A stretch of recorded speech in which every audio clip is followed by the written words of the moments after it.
बिस्मिल्लाहिर्रहमानिर्रहीम। स्टार्ट करते हैं जतोई के चैप्टर नंबर 9 की पार्ट 3 वीडियो। इस वीडियो में हम बात करेंगे स्क्लेराइटिस की। अब नाम से ही ज़ाहिर है कि ये इन्फ्लेमेटरी डिजीज़ होती है स्क्लेरा की। अब जो 50% केसेस होती हैं ना स्क्लेराइटिस की, वो एसोसिएटेड होते हैं विद सिस्टेमिक जो इम्यूनोलॉजिकल डिजीज़ होती हैं उससे। अब इसकी एटियोलॉजी में भी सबसे पहले हम इन्फ्लेमेटरी डिजीज़ के साथ इसकी एसोसिएशन पढ़ेंगे, फिर हम इन्फेक्शियस डिजीज़ के साथ इसकी एसोसिएशन पढ़ेंगे। अब कौन कौन सी ऐसी इन्फ्लेमेटरी डिजीज़ हैं जो कि स्क्लेराइटिस कॉज करती हैं। इन डिजीज़ में बेसिकली यही हो रहा होता है कि किसी दूसरी जगह पे अगर इन्फ्लेमेशन प्रेजेंट है ना, या फिर अगर किसी दूसरी जगह पर कोई ऑटोइम्यून रिएक्शन हो गया, तो उसमें जो एंटीबॉडीज़ बनी है वो आकर स्क्लेरा को इफेक्ट कर दें, तो इसमें वो इन्फ्लेमेटरी रिस्पॉन्स शुरू करेंगी। अब कौन कौन सी ऐसी कंडीशन है, इसमें रूमेटॉइड आर्थराइटिस आ जाता है, SLE आ जाता है, वेगनर्स ग्रैनुलोमाटोसिस आ जाता है, उसके अलावा पॉली आर्थराइटिस नोडोसा आ जाता है, एनकाइलोजिंग स्पॉन्डिलाइटिस आ जाता है, सार्कोइडोसिस आ जाता है, जाइंट सेल आर्थराइटिस आ जाता है, IBD आ जाता है और सिफिलिस आ जाता है। अब इसको याद रखने के लिए निमोनिक है। Rock stars wear pretty awesome sunglasses in summer. Rock star में R stand for rheumatoid arthritis, जो कि सबसे कॉमन कॉज है।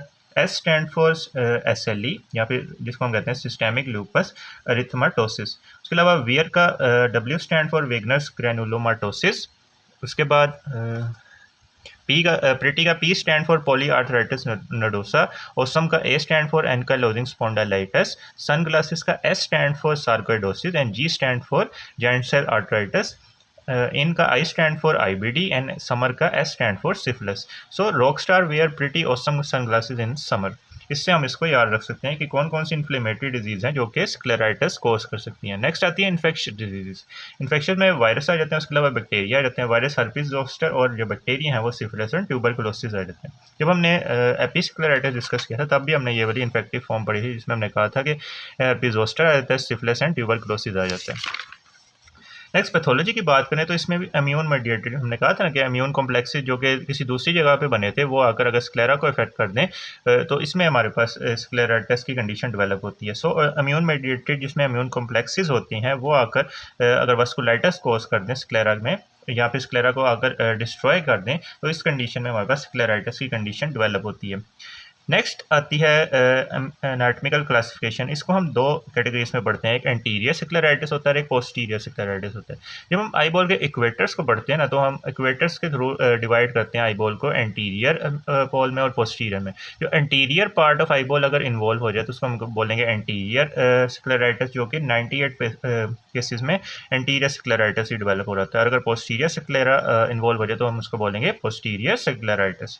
अब जो एंटीरियर स्क्लेराइटिस है ना, उसकी भी आगे दो टाइप्स हैं। एक नॉन नेक्रोटाइजिंग, नाम से ही जाहिर है कि इसमें कोई भी नेक्रोसिस नहीं होगा, और एक नेक्रोटाइजिंग जिसमें नेक्रोसिस प्रेजेंट होगा। अब नॉन नेक्रोटाइजिंग अगर डिफ्यूजली through out the anterior sclera को इन्वॉल्व करेगा तो वो डिफ्यूज कहलाएगा, और अगर खाली नोड्यूल बनेगा इसके अंदर तो उसको हम बोलेंगे nodular non necrotizing anterior scleritis. उसके बाद नेक्रोटाइजिंग, इसके अंदर नेक्रोसिस होगा। अब ये इन्फ्लेमेशन के साथ भी हो सकता है नेक्रोसिस, और इन्फ्लेमेशन के बगैर भी हो सकता है, यानी with inflammation and without inflammation. अब बारी बारी इनको देख लेते हैं कि हमने बात की एंटीरियर स्क्लेराइटिस में सबसे पहली टाइप हम पढ़ेंगे diffuse anterior non necrotizing type, यानी डिफ्यूज स्क्लेराइटिस की बात करेंगे। अब जो डिफ्यूज स्क्लेराइटिस है, ये हमने कहा कि ये एंटीरियर स्क्लेराइटिस की जो नॉन नेक्रोटाइजिंग टाइप है उसकी एक टाइप है। इसमें हम ना बेसिकली 3 पॉइंट्स को पढ़ रहे होते हैं कि पेन कितनी है, रेडनेस कितनी है और विजन कैसी है। तो अगर डिफ्यूज स्क्लेराइटिस की बात करें तो जो इसमें पेन होती है वो माइल्ड होती है। इसमें पेन क्या होती है, माइल्ड होती है। और जो रेडनेस होती है ना, वो इंटायर एंटीरियर स्क्लेरा को ज़्यादातर इन्वॉल्व कर रही होती है। यहाँ पर तो देखो तो हमारे पास डिफ्यूज स्क्लेराइटिस शो हुआ हुआ है जो कि एंटीरियर स्क्लेरा को इन्वॉल्व कर रहा है, और इसमें जो रेडनेस है वो ज़्यादातर एंटीरियर स्क्लेराइटिस को एंटायरली यानी थ्रू आउट इन्वॉल्व कर रही है। लेकिन उन्होंने यहाँ पर सेक्टर इन्वॉल्वमेंट भी लिख दिया कि खाली एक सेक्टर को भी ये इन्वॉल्व कर सकती है, लेकिन ज़्यादातर केसेस में यही होता है कि एंटीरियर स्क्लेरा को थ्रू आउट यानी एंटायर एंटीरियर स्क्लेरा को ये इन्वॉल्व कर रही होती है रेडनेस। नेक्स्ट इसमें हमें जो नॉर्मल रेडियल वस्कुलर पैटर्न होता है ना स्क्लेरा के ऊपर, वो भी डिस्टोर्ट हुआ हुआ नज़र आ रहा होता है। इसमें हम देखो ना, तो वस्कुलेचर काफ़ी हद तक डिस्टोर्ट हुआ हुआ है। सो ये हमें करेक्टरिस्टिक इसकी नज़र आ रही होती है। उसके अलावा ये बिनाइन कंडीशन होती है, इसमें कोई भी विजन लॉस नहीं होता। तो ये 3 पॉइंट्स हो गए। पेन इसमें एक तो माइल्ड होती है, उसके अलावा रेडनेस प्रेजेंट होती है जो कि एंटीरियर स्क्लेरा को इन्वॉल्व कर रही है, जो कि सेक्टर में भी हो सकती है और इंटायर एंटीरियर स्क्लेरा में भी हो सकती है। उसके अलावा हमें रेडियल जो वस्कुलर डिस्ट्रीब्यूशन है वो भी डिस्टोर्ट हुई हुई नज़र आ रही होती है। नेक्स्ट नोड्यूलर स्क्लेराइटिस, नाम से ही ज़ाहिर है कि इसके अंदर रेड नोड्यूल टाइप अपीयरेंस होगी, रेड नोड्यूल बना होगा। इसमें जो पेन होती है ना वो मॉडरेट होती है, सॉरी यहाँ पर देखो ना रेड नोड्यूल बना हुआ, इसमें जो पेन है वो मॉडरेट है। अब ये पेन वाला पॉइंट याद रखना ज़रूरी है क्योंकि सिनेरियो में मेंशन होता है कि जो पेन है वो किस तरह की है, माइल्ड, मॉडरेट या फिर माइल्ड से स्वेयर की तरफ जा रही है या फिर पेन जो है वो लेस है। इसमें जो पेन होती है नोड्यूलर स्क्लेराइटिस में वो मॉडरेट होती है। नेक्स्ट जो रेड नोड्यूल है वो हमें नज़र आता है स्क्लेरा के ऊपर। अब इसके अंदर और जो एपिस्क्लेरा के एपिस्क्लेराइटिस की जो नोड्यूलर टाइप थी उसके नोड्यूल में क्या फ़र्क होता है कि जो एपिस्क्लेराइटिस में नोड्यूलर अपीयरेंस होती है ना वो वाला नोड्यूल मूवेबल होता है, लोकलाइज होता है और मूवेबल होता है। लेकिन जो इसके अंदर नोड्यूल बनते हैं ना रेड नोड्यूल, वो can not be move over the underline tissue, यानी वो मूव नहीं कर सकता स्क्लेरा के ऊपर। नेक्स्ट विजुअल इम्पेयरमेंट जो होती है वो इसके अंदर प्रेजेंट होती है 25% केसेस में। क्यों प्रेजेंट होती है? क्योंकि ना इसमें एक तो जो स्क्लेरा का प्रोटेक्टिव फंक्शन होता है ना, तो अगर इसमें वेसल्स भी डैमेज हो जाते हैं। अब जब वेसल डैमेज होती हैं तो जाहिर सी बात है हमारे पास विजुअल इम्पेयरमेंट हमें नज़र आ रही होती है। नेक्स्ट एंटीरियर स्क्लेराइटिस की नेक्रोटाइजिंग टाइप की बात करें तो हमने कहा था कि नेक्रोटाइजिंग टाइप में एक तो वो वाली टाइप होती है जिसमें इन्फ्लेमेशन प्रेजेंट होती है और इसमें एक वो टाइप होती है जिसमें इन्फ्लेमेशन प्रेजेंट नहीं होती। अब विद इन्फ्लेमेशन में जो पेन होती है वो माइल्ड से स्वेयर की तरफ जा रही होती है, यानी शुरू में माइल्ड होती है बाद में स्वेयर होती है। लेकिन जो विदाउट इन्फ्लेमेशन है उसमें जो पेन होती है वो लेस होती है। ये डिफरेंशिएटिंग पॉइंट्स होते हैं। नेक्स्ट इनकी डिटेल को देख लेते हैं कि विद इन्फ्लेमेशन में हमारे पास जो इसका ऑनसेट है वो ग्रेजुअल होता है। उसके अलावा ये बायलैटरल होती है ज़्यादातर केसेस में। उसके अलावा इसमें जो पेन होती है वो इनिशियली माइल्ड होती है लेकिन आहिस्ता आहिस्ता ये स्वेयर होती जाती है और परसिस्टेंट आती है और ये पेशेंट की स्लीप के साथ भी इंटरफेयर करती है। ये एसोसिएटेड होती है विद सिस्टेमिक वास्कुलर डिजीज़, इसके साथ ये एसोसिएटेड होती है और इसमें जो विजुअल इम्पेयरमेंट है वो भी ज़्यादा होती है। अब एग्जामिनेशन पे हमें क्या नज़र आएगा, ये इसकी एग्जामिनेशन काफ़ी ज़्यादा इंपॉर्टेंट है कि हमें एग्जामिनेशन पे क्या क्या नज़र आएगा। एक तो हमें ना इसके अंदर जो वास्कुलर प्लेक्सिस हैं वो कंजेस्टेड फॉर्म में नज़र आएंगे। इसमें देखो ना, तो यहाँ पर देखो तो ये डीप वास्कुलर प्लेक्सिस हैं वो हमें कंजेस्टेड फॉर्म में नज़र आ रहे हैं। यहाँ पे देखो ना कंजेशन हुई हुई है। कंजेस्टेड फॉर्म में हमें डीप वास्कुलर प्लेक्सिस नज़र आ रहे होते हैं। उसके अलावा ना इसके अंदर ए वास्कुलर पैचेस की भी फॉर्मेशन होती है क्योंकि जो वास्कुलर डिस्टॉर्शन और एक्लूजन डेवलप होती है ना, तो उसकी वजह से यहाँ पर देखो ना तो ए वास्कुलर पैच की फॉर्मेशन हो रही है। एक तो डीप वास्कुलर प्लेक्सिस की कंजेशन होगी, उसके अलावा ए वास्कुलर पैच की फॉर्मेशन होगी। उसके अलावा ना कंजक्टाइवा के ऊपर हमें अल्सरेशन भी नज़र आ रही होती है। स्क्लेरल नेक्रोसिस, जहाँ पे नेक्रोसिस प्रेजेंट होगा ना उसके ऊपर हमें कंजक्टाइवा के ऊपर अल्सर भी नज़र आ रहा होगा। अब जब ये रेजोल्यूट हो जाता है, जब इसकी रेजोल्यूशन हो जाती है तो जो थिन स्क्लेरा होता है ना वो अपेयर हो रहा होता है ब्लूइश। अब कैसे ब्लूइश अपेयर हो रहा होता है? इस तरह से ब्लूइश इसकी अपेयरेंस हो जाती है इसकी रेजोल्यूशन के बाद। अब जब ये रेजोल्यूट हो जाता है तो इसकी जो अपेयरेंस होती है वो थिन होती है। अब ये थिन होकर ब्लू क्यों हो जाता है? क्योंकि इसके नीचे यूविया प्रेजेंट है। अब यूविया का जो नॉर्मल कलर होता है वो ब्लूइश रेड इन कलर होता है। वो हमें नज़र आने लग जाता है थिन स्क्लेरा के थ्रू। तो ये इसकी एग्जामिनेशन होगी कि हमने क्या क्या बात की है। एक तो इसके अंदर जो डीप वास्कुलर प्लेक्सिस था वो उसके अंदर कंजेशन हुई थी। उसके अलावा ए वास्कुलर पैच बना था और एक तो कंजक्टाइवा के ऊपर अल्सरेशन नज़र आ रही थी और हमारे पास यहाँ पर ब्लूइश अंडरलाइन यूविया नज़र आ रहा था। अब without inflammation anterior necrotizing scleritis में क्या होता है कि इसको हम स्क्लेरोमलेशिया परफोरेंस भी बोलते हैं। ये भी बायलैटरल होता है ज़्यादातर केसेस में। उसके अलावा इसके अंदर क्या होता है कि ये लॉन्ग स्टैंडिंग जो रूमेटॉइड आर्थराइटिस होता है ना उसके साथ ये हो रहा होता है वुमेन के अंदर। उसमें जो पेन होती है वो लेस होती है। अब पेन वाला पॉइंट आपने सारा में याद रखना है कि सबसे पहले वाली टाइप में माइल्ड था, फिर मॉडरेट, फिर माइल्ड से स्वेयर, फिर लेस आ गई।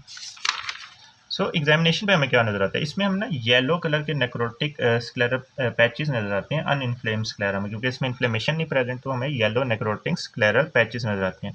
उसके अलावा प्रोग्रेसिव एक्सपोजर हो जाता है यूविया का, जैसे उसमें हमने पढ़ा था कि स्क्लेरल थिनिंग की वजह से यूविया नज़र आ रहा था, तो इसमें भी यही होगा कि यूविया हमें नज़र आएगा स्क्लेरल थिनिंग की वजह से। नेक्स्ट आता है पोस्टीरियर स्क्लेराइटिस। अब इक्वेटर से अगर पीछे वाला एरिया स्क्लेरा का इन्वॉल्व हो जाए तो उसको हम बोलते हैं पोस्टीरियर स्क्लेराइटिस। इसमें यानी इन्फ्लेमेटरी डिजीज डेवलप हो जाए। अब इसमें भी पेन होगी, विजुअल इम्पेयरमेंट होगी। तो अब इसके अंदर क्या क्या डिफरेंशिएटिंग पॉइंट्स आते हैं? एक तो इसके अंदर जो लिड होती है ना वो एडिमेटस हो जाती है, यानी लिड एडिमा हो जाता है। उसके अलावा प्रोप्टोसिस अगर कोई भी चीज़ पीछे से स्क्लेरा के ऊपर प्रेशर लगा रही है तो जाहिर सी बात है जो आईबॉल है वो आगे की तरफ मूव हो जाएगा, प्रोप्टोसिस और ऑप्थेल्मोप्लेजिया हो जाएगा। इसके अलावा फंडस एग्जामिनेशन इसकी इंपॉर्टेंट है कि फंडस एग्जामिनेशन और अल्ट्रासोनोग्राफी, ये दोनों चीज़ें इसमें इंपॉर्टेंट है कि फंडस में हमें क्या क्या नजर आता है। एक तो इसके अंदर ना रेटिनल डिटैचमेंट नजर आती है। क्यों नजर आती है? क्योंकि ज़्यादा इन्फ्लेमेशन होती है ना, तो कोरोइड भी नीचे, स्क्लेरा के नीचे कोरोइड प्रेजेंट होता है ना, तो उसके अंदर भी इन्फ्लेमेशन शुरू हो जाती है। जब वो वाली इन्फ्लेमेशन शुरू होती है तो उसके रिजल्ट में जो फ्लूइड बनता है वो आकर नीचे रेटिना और कोरोइड के, रेटिना को भी इन्वॉल्व करने लग जाता है और कोरोइड को भी इन्वॉल्व करने लग जाता है। पहले कोरोइड डिटैचमेंट शुरू हो जाती है। अब इसके बाद क्या होता है कि कोरोइड की डिटैचमेंट के बाद जो ऑप्टिक डिस्क होती है उसके अंदर स्वेलिंग डेवलप हो जाती है, क्योंकि होल एरिया के अंदर इन्फ्लेमेशन हो जा रही है। सो ऑप्टिक डिस्क की स्वेलिंग होती है और एक्सुडेट बन जाता है। और जब एक्सुडेट रेटिना की दोनों लेयर्स के दरमियान आता है ना, जो पिगमेंटेड और सेंसरी लेयर है, इन दोनों के दरमियान जब एक्सुडेट आता है तो हम उसको रेटिनल डिटैचमेंट बोलते हैं। सो रेटिनल डिटैचमेंट हो जाती है। उसके अलावा कोरोइडल डिटैचमेंट हो जाती है। उसके अलावा मैक्यूलर एडिमा हो जाता है और कोरोइडल फोल्ड्स बनने लग जाते हैं। सो ये फंडस फाइंडिंग्स इंपॉर्टेंट है। नेक्स्ट डायग्नोसिस, हम अल्ट्रासोनोग्राफी जो बी स्कैन होता है ना, उसमें हमें टिपिकल टी साइन मिलता है। अब ये टी साइन को ना हम डिटेल से समझ लेते हैं ये क्या होता है, क्योंकि एग्जामिनेशन पॉइंट ऑफ व्यू से इंपॉर्टेंट है। इस इमेज के थ्रू हम समझने लगे हैं टी साइन को। टी साइन में बेसिकली क्या होता है कि हमें पता है ना कि आई पर एक कैप्सूल प्रेजेंट होता है जिसको हम टीनस कैप्सूल या टीनस फेशिया बोलते हैं। अब इस टीनस कैप्सूल और आई बॉल या स्क्लेरा के दरमियान एक स्पेस प्रेजेंट होती है जिसको हम बोलते हैं टीनस स्पेस। अब इस टीनस, ये जो टीनस स्पेस होती है ना, ये पीछे की तरफ कंटिन्यूस होती है इस वाली स्पेस के साथ। ये स्पेस के साथ कंटिन्यूस है, जो कि ऑप्टिक नर्व के अराउंड प्रेजेंट है। अब पोस्टीरियर स्क्लेराइटिस में जब हमारे पास इन्फ्लेमेटरी रिस्पॉन्स आता है तो उसमें ना फ्लूइड एक्यूमुलेशन शुरू हो जाती है इस टीनल स्पेस के अंदर।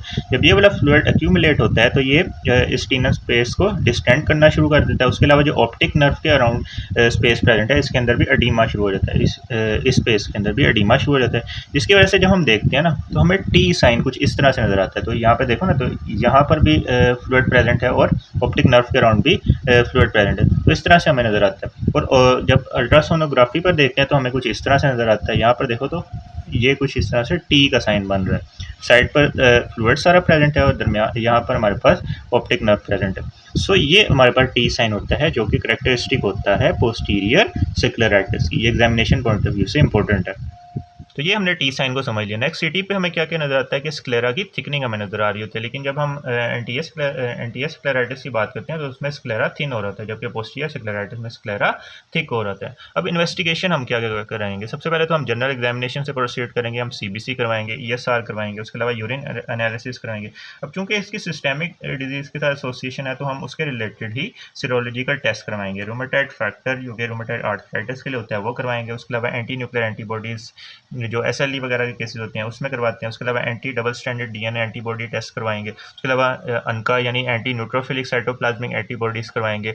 इसके अलावा सिफिलिस के टेस्ट लिखे हुए हैं, वीडीआरएल एंड एफटीए एबीएस। उसके अलावा एंजियोटेंसिन कन्वर्टिंग एंजाइम चेक करेंगे। उसके अलावा यूरिक एसिड वगैरह गाउट के रूल आउट करने के लिए। तो ये हम सीरोलॉजिकल टेस्टिंग करवाते हैं। उसके अलावा चेस्ट एक्सरे करवाते हैं और मोन्टेक्स करवाते हैं टीबी को रूल आउट करने के लिए। तो ये हम इन्वेस्टिगेशन सारी परफॉर्म करवा रहे होते हैं ताकि हमें ये पता चल सके कि कौन सी सिस्टेमिक एसोसिएशन की वजह से स्क्लेराइटिस डेवलप हो रहा है। नेक्स्ट कॉम्प्लिकेशन की बात करें तो चूंकि स्क्लेरा के साथ कॉर्निया भी प्रेजेंट होता है तो कॉर्निया इन्वॉल्वमेंट हमें नजर आती है 37% केसेस में। अब कॉर्निया के अंदर क्या क्या हो सकता है कि कॉर्निया की जो स्ट्रोमा है वो इन्वॉल्व हो जाए तो स्ट्रोमल केराटाइटिस हो जाता है। उसके अलावा स्क्लेरोकेराटाइटिस हो जाता है और मार्जिनल केराटोलाइसिस हो सकता है। नेक्स्ट एंटीरियर यूवीआइटिस हो सकता है। यूविया अगर इन्वॉल्व हो जाए एंटीरियर पार्ट का तो एंटीरियर यूवीआइटिस हो जाता है। अब एंटीरियर यूवीआइटिस की ही वजह से ग्लोकोमा की कंडीशन भी डेवलप हो सकती है। जब हम पढ़ेंगे ना आगे एंटीरियर यूवीआइटिस और ग्लोकोमा, तब हमें ये बात समझ आ जाएगी कि एंटीरियर यूवीआइटिस की वजह से ग्लोकोमा क्यों डेवलप होता है। नेक्स्ट कैटरेक्ट डेवलप हो सकता है कि लेंस के फाइबर जो हैं वो डिजेनरेट कर जाए तो कैटरेक्ट बन सकता है। उसके अलावा स्टेफाइलोमा हो सकता है। स्टेफाइलोमा क्यों होगा? क्योंकि हमने कहा था ना कि स्क्लेरा की थिनिंग हो रही थी। अब इस स्क्लेरल थिनिंग के अंदर से ना यूवियल ट्रैक की बल्जिंग हो जाती है। स्क्लेरल थिनिंग वाले पोर्शन से यूविया बाहर की तरफ अगर बल्ज आउट हो जाए तो उसको हम स्टेफाइलोमा बोलते हैं। तो ये कॉम्प्लिकेशन होती है। नेक्स्ट कोर्स क्या होता है डिजीज का? कॉम्प्लिकेशन लेट स्टेज में हमें नजर आती है। उसके अलावा विजुअल लॉस हो सकता है और यूवीआइटिस डेवलप हो सकता है।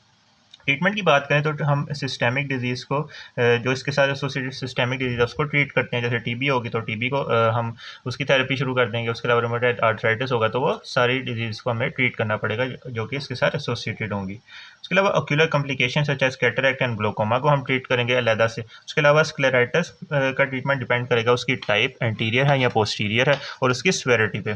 सबसे पहले तो हम टॉपिकल स्टीरॉयड देंगे। ये हम तमाम केसेस में दे सकते हैं। टॉपिकल स्टीरॉयड हम देते हैं ऑल केसेस में।